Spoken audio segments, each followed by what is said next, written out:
you doing? No. No. I gotta go do my leg day.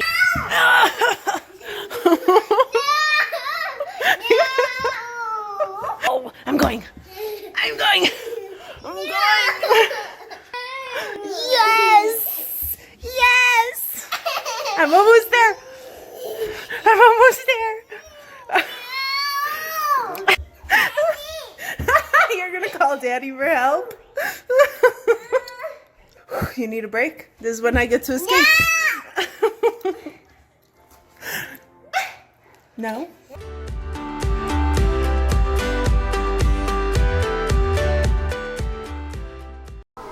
My all-time biggest struggle, drinking water.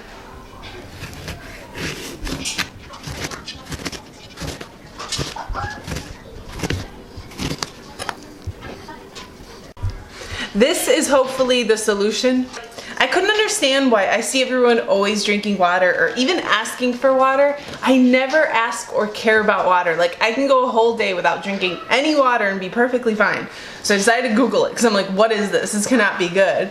I guess I've turned off my thirst sensors signal. And that's a thing, once like you stop doing something that your body requires, eventually you learn how to turn off that signal. So I guess mine is turned off. So for me, I don't think about water until I'm super thirsty, but I can go an entire day without it. I think it has to do with my parents never letting us in the kitchen or in the fridge, or like if you wanted to drink something, they'd yell at you, why are you drinking this, why are you drinking that, why are you eating, it's not dinner, lunch, or breakfast. You know, you can only be in the kitchen for those specific like times. So like without knowing, they kind of made me turn off my water signal, my thirst signal.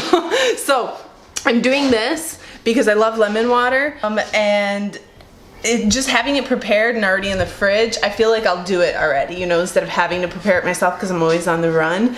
I hear you can also put cucumbers in here and even peppermint leaves. I like to keep it basic and just do the lemon lime, plus it's like a very natural detox by doing that. By the way, Lila loves the sparkling water and her thirst signals are just fine. She's always drinking. I'm amazed. She has it from him. He drinks all the time, so they're both healthy in that aspect. Me, on the other hand, I gotta work on it. I have to drink 2 of these in a day because my body requires 80 ounces of water. With activity, I need to add a little bit more, and I'll give you guys the formula actually, so you can figure out how much water you personally need, and then how much activity you do, how much extra water you need. So you guys will have the formula here, and you can figure it out for yourself. I think it's pretty cool. Oh, and by the way, this picture is awesome. I wanted a picture that, one, I could fit my hand in, because I can never fit my hand and clean it, and when I do like lemon water, you have like residue around the sides, and I couldn't get to it. And then secondly, it has this cool thing that kind of filters it, so whatever you put in there, you don't have to worry about coming out when you're pouring it, and this stays in too. It can also be really hot, like boiling hot water you can put in it, and it won't crack. So kind of a cool picture. If you guys like it and want it, I will link it because I did buy it from Amazon because I'm an Amazon addict. But I got it from there. I think it's really cool. Glass number 1, we'll see how I do, because you know, it's not just about knowing the formula, it's about implementing it. I gotta tell myself this because I know I suck at it, but day 1, hopefully it works for me. Cheers, guys. Before I go do my workout and Monday's recipe and all that, I wanted to talk to you guys about something because I'm going on through emails right now. As you guys know, the weekend and then Monday and Tuesday are probably my busiest day. Everyone is sending in their progress photos. It's exciting. You get to see clients' bodies changing. And something that I've mentioned in the past, and I can mention to my clients over and over and over again, but it's something that doesn't stick, or people kind of just, they ignore it because they've been led to believe that the scale is the one thing that's going to tell you whether you're getting progress or not. They're looking for the weight loss, the quick fix. They want reassurance it's happening, and the best way to get it is from a scale for them. But what they don't understand is a scale can't tell you, hey, you're burning fat, building muscle. You guys have heard me say this before. It can't tell you if you're being hormonal, retaining water, not drinking enough water, constipated, you're not regular. It can't tell you all this stuff. So the best way to focus on progress is through photos and measurements. I always say this to my clients as well. Please concentrate on that. Do not focus on the scale. And I still have people who like obsess about the scale. A week passes, Florina, oh my God, my weight actually went up 0.5 or something. And I'm like, but I'm not going to tell you anything until I see progress photos. And I always say that. I'm like, I can't tell you anything based off of scale. I have to see what your body is, what's happening. And then people are like, well, I can't wrap my head around this. Why does this happen? Like I just said, you're exchanging muscle for fat. Not literally, because people, I have to clear that up, because some people actually think you can turn fat into muscle. You can't. You burn fat, you build muscle. Two separate things. They can never be, you know, like really take their place. But what I'm saying is you're burning fat, you're building muscle. And it's evening out. Muscle is more dense, so when you pack on a pound of muscle as opposed to a pound of fat, it looks completely different. You're talking about something that's tight and toned as opposed to something that's kind of fluffy, like a marshmallow, if you think about it. You know, that's the best way I can say it. But that's really what's happening. And then you have like hormonal changes. As a girl, we probably see a lot more fluctuations on the scale. Like a guy could stand on a scale every day and just see minor changes here or there. A girl can step on a scale and from one day to another, it's like 4 pounds up, 4 pounds down. I know I can be up to 5-6 pounds sometimes. And it could be based off so much. So that is why I always say the scale is inaccurate. Always track your journey with progress photos and measurements. That is your best bet. It will never lie to you. So I'm gonna put up a photo. The first one you're gonna see is her on the scale. Her starting weight when she started the plan was at 139.8. She started the macros, which were more than she was used to eating. I even have an email from her saying, I'm not so sure about these macros, second guessing me. How dare you? No, but she was very frightened by the macros. And what happens when you eat a little more is, what is expected to happen is you sometimes gain a little bit of weight. Now that's because imagine you're eating 300 extra, that's like my carb bowl, for instance, you know, eating that and not weighing a little bit more, it's not going to happen because that food inside you weighs a bit more. So in the beginning, some people do see a slight increase in the scale, and this is why I'm always like, stay off the scale. So after her first week, she ended up gaining 2 pounds, and she kind of freaked out about it. I reassured her, I explained to her what happens, and that is very common at first to see a little bit of weight gain. Since her diet, her nutrition has completely changed, so it's very normal to see this increase. She trusted me, she continued on, and bam, 2 weeks. I'm gonna put up her photos. Oh, and by the way, she did go down 2 pounds from her starting weight after the increase. So from 143, she dropped to 137.6. Now keep in mind, this is only 2 weeks of what feeding your body properly, consistently can do for you. And even when she gained the 143, seeing her progress photos, which is why she kept continuing, she had progress. Her tummy was getting smaller. So it was kind of like baffling, like what's going on? My tummy's smaller, but the weight is up. What's going on? And I also wanted to say this because this is around the time where people are like hustling for vacation or their wedding. And I know because people are signing up and saying, oh my God, I need, you know, to get fit by next month. And it's like, it scares me because I know that they're setting a deadline. And when you set a deadline, it's hard to continue as a lifestyle when you set yourself a deadline.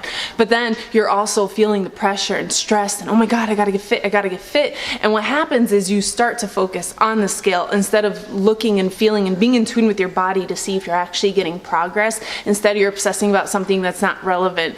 And then stress alone, as you guys know, it increases cortisol, a hormone that makes it very difficult for you to burn fat. So for that reason, I thought I'd put this in there. Another thing that's important when you're on your fitness journey is not to focus on a weight. And this is, I say this because people will come to me, my goal, I'm 180, my goal is to be 130. You don't know what you're gonna look like at 150. You can look awesome, you know, amazing. I'm 149. I would have never said my goal is to be 149, you know, but take away the number and look at the full body. And I say this because when I was 119, I was striving to be 114. And this was back then, back in the day when I was super skinny, back before I knew anything about fitness or nutrition. That was my goal. I was striving to be 114 based off of somebody else's body. Just imagine what 114 looks like on me, being 5'9". Just imagine it. That's pretty messed up, but I was focused on a number. I wasn't even looking in the mirror. And as I showed you guys before I started my fitness journey, when I had my cellulite, you know, and my love handles, I had a butt. I had a butt. And I lost that butt because I was so focused on weight and cellulite and looking like a porcelain doll that I forgot, holy, I have some good things I'd like to hang on to, you know? So you get desperate and you start to lose focus of what you really, really want, what's really gonna make you happy and healthy, most importantly. So this is kind of just a reminder, don't focus too much on weight. Don't set, hey, I want to be 130 and if I'm not 130, I'm going to be upset, you know? I barely ever focus on the scale. I'm probably not going to weigh myself a lot during this cut because I don't really care. If I'm still 149 but I have less cellulite and my love handles are gone, I don't care. If you're gonna say you're large, but you look good, I don't care. Tell me I'm 150, but I have those problem areas taken care of, I don't care.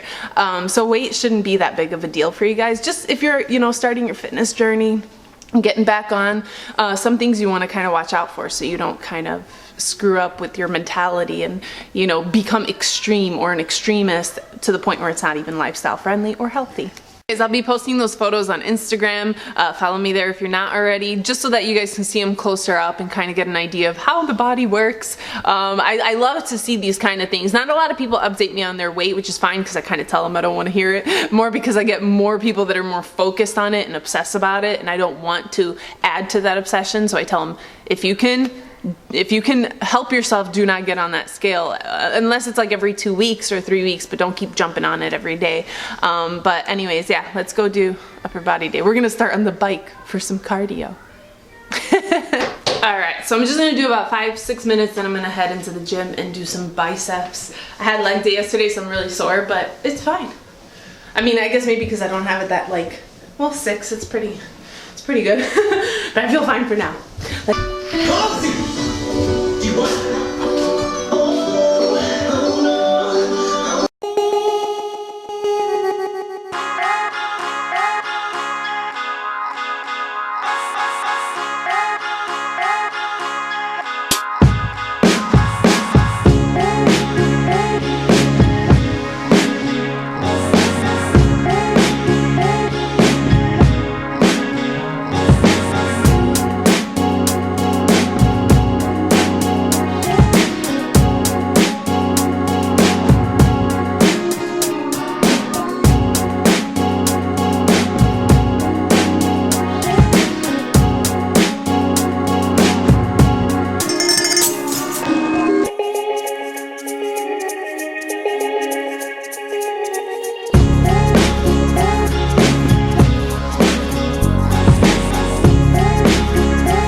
Keep in mind, you won't see a lot of definition right now because I got my winter layer, but just wait till I start cutting.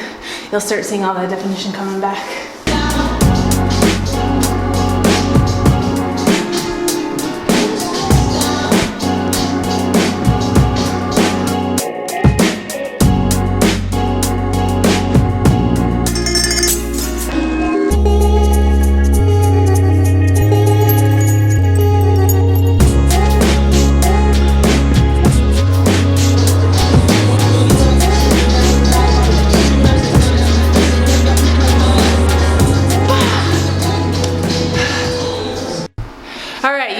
See a lot more upper body days, mainly because I didn't want to do upper body during my lean bulk at all. Mostly because like right now you can't see much going on. They're kind of big, but like they're covered up in fat. Like if you take the fat, it'll start to pop. But I was afraid of getting them bigger because once I'm pretty lean and cut, they show up like crazy. Like it's fine, just no more than that. And I knew that I would grow them even more if I had. So in the next couple weeks, since I'm gonna be working it more often and I'm gonna be cutting, it's gonna start, yeah, the muscle memory is a real thing, guys, by the way. That's why when somebody takes off time and then they hit the gym, they get all their muscle really fast back, but a newbie doesn't see muscle growth as fast because they have none to begin with. So yeah, muscle memory, it's a real thing, guys. The next couple weeks, just remember that. They look puny right now. Just gotta put in the time. Just gotta put in the time, yeah. All right, we're done with my workout for today. It's time for the new recipe. It's super simple, easy, kind of like a hack. more than anything, but let's go. Okay, so the highlight of this recipe, the best part of it, are these wraps. They're protein wraps. My bad.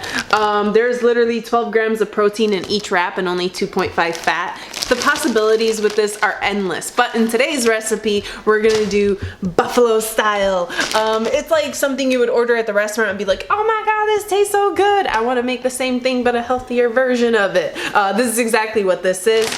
These are from Aldi. And the ratio is pretty good. Fat is 6, protein is 11. I usually like it to be 50%, like the fat to be 50% of the protein. That means that the ratios are pretty good.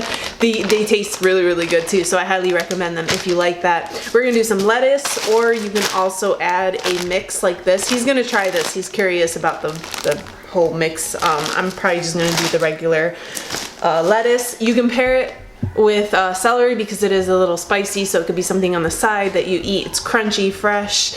And then light ranch, super important because it's only 4.5 grams of fat for one serving. And if you get the regular one, it's like 12 to 14 grams of fat, or even higher, some other stuff. So let's begin.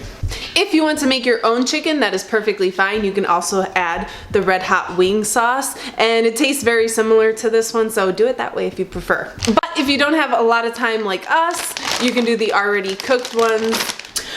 We did microwave it. When we don't have time, we do microwave it for like 2 minutes, 2.5 minutes, and then we put it in here for 10 to 12 minutes. However, if you want to skip out on the microwave, then you would just bring it down to like 300 and cook it for about 20 minutes to make sure it really cooks it on the inside. Okay, so the buffalo strips are done. I just left it in there and turned it off. It can get nice and crispy. Now we just got to cook those. Does not take a long time, maybe 40 seconds. Okay, so I like a lot of lettuce on mine. We're gonna put that in there first. I am going to weigh out my ranch. I need 35 grams or less. Just because it's a serving does not mean you need to eat the whole serving. That is not even half the serving. But it's more than enough, so I'll settle for half a serving. That is not even half a serving. That is 10 grams. That's fine. That's all I'm gonna put. I don't want any more. And now I just kind of cut up my chicken. Just one serving. Put it, no, it's 2 servings. 2 servings of chicken. If they don't fit, I'll just eat it on the side. I don't really mind. Roll it up.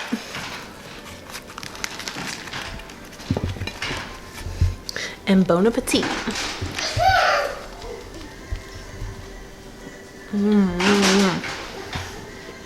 Oh, and another thing, if you guys hate wheat, my husband is a picky eater. He like hated the transitioning to wheat from white. This does not taste like anything, so you don't have to worry about it. I hope you guys can find it. We found it from Jewel, but some Jewels don't carry it. I don't know if it's like a promo item, so kind of look around and see if you guys can find it, because I really, really like it. And you can do so many different things. You can even do eggs with it and cheese and do like a breakfast burrito. Or just switch things around in it and make it like a salad or sandwich. Like they have avocado, and I think that's turkey or chicken breast with bacon and all a bunch of stuff. So yeah, be creative. It's very yummy. Anyways, I hope you liked today's video. If you did, as always, give it a thumbs up. As a vote, do more like these. Make sure to be subscribed if you aren't already. Hit that bell for notifications. And until next time, bye guys.